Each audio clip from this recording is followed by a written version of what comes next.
Now this dish is a Turkish lamb marmakan. Is that the pronunciation? I think so. I've just checked. Anyway, I'm just looking at the ingredients. I think, gee, I've got a lot of ingredients. It's not quite as complicated as it looks, I must admit. But it's sort of like, I suppose you would say, a Turkish pizza. Pita bread, anyway. Anyway, first of all, let's think about some veggies.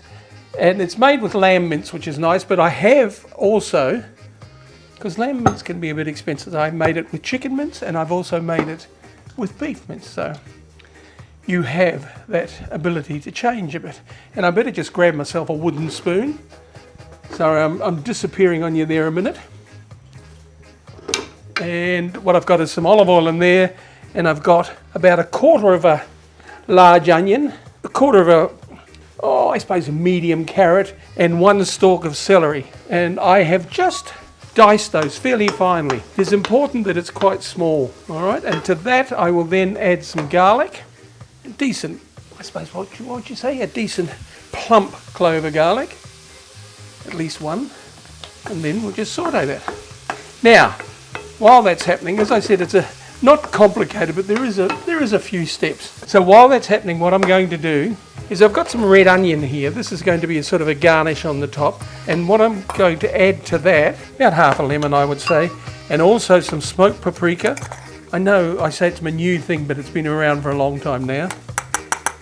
It just has such a wonderful flavour to it. And also some chopped coriander. And what we do, I suppose, massage this red onion and then leave it to the side. So you do this fairly early, don't leave it to the last moment, because you want it to sit in that lemon juice, which will soften it. Next to that, we're going to add 500 grams of minced lamb. Now, it's important that you break this up, because otherwise you end up with a big lump in the middle of your dish, which will be raw in the centre. So break that up. You can use a potato masher if you like. I don't think it's necessary, but I want to cook it until it changes colour and is fairly separate. Now what I'm going to do is add about 1/4 to half a cup of chicken stock. Also, that other half of a lemon. To that we add a good spoon of sambal and some spices. What I've got here is some cumin, about half a good teaspoon, garam masala, half a good teaspoon, coriander, ground coriander, half a good teaspoon, and half a good teaspoon of turmeric. And we just cook that down until it's thick and fragrant. And while that's happening, let's just make a little mix of yogurt to go on the top. So just some good Greek yogurt, a little bit of coriander. That is actually some diced cucumber, which I've taken the seeds out of and I've peeled. Now that's optional if you can't be bothered. Doesn't matter. But it does add a nice flavour to the yogurt, and a little bit of that lemon juice. I can still get a little bit out of there. And we're going to add some garlic to that. So garlic, yogurt, cucumber, coriander, and just mix that up.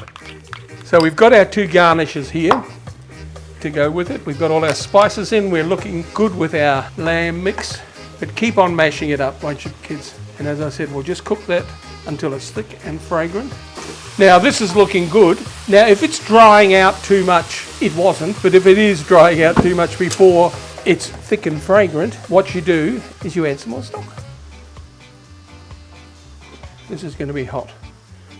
I remember years ago when I was on Healthy, Worthy and Wise, I used to get all these people complaining about the fact that I blew on my food before I ate it. When it was hot. I don't know. I was brought up doing that. I don't know why it was strange, but anyway.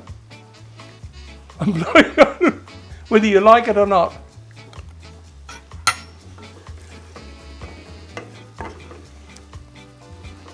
I don't think that needs any salt. Of course you could do it on a pizza base, one of the bought ones, or your homemade one, if you wanted to.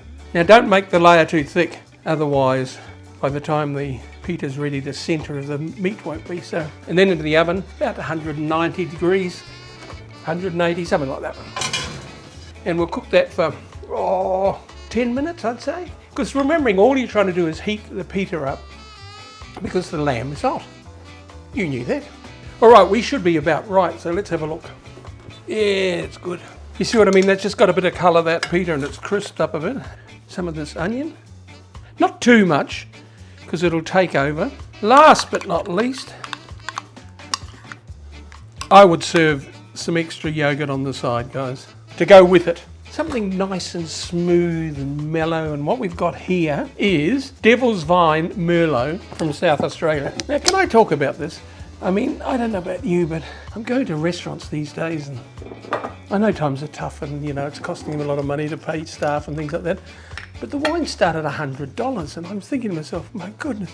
So when I go to Dan Murphy's and buy this for $12, and it's a bloody nice wine, and it will go brilliantly with this because it's nice and smooth and laid back. Is that a term for wine? It is now. Anyway, enjoy this. It's worth whipping up because it's pretty simple. It looks a bit more complicated than this because there's quite a few ingredients, but it's bloody tasty, guys, and the wine is a ripper.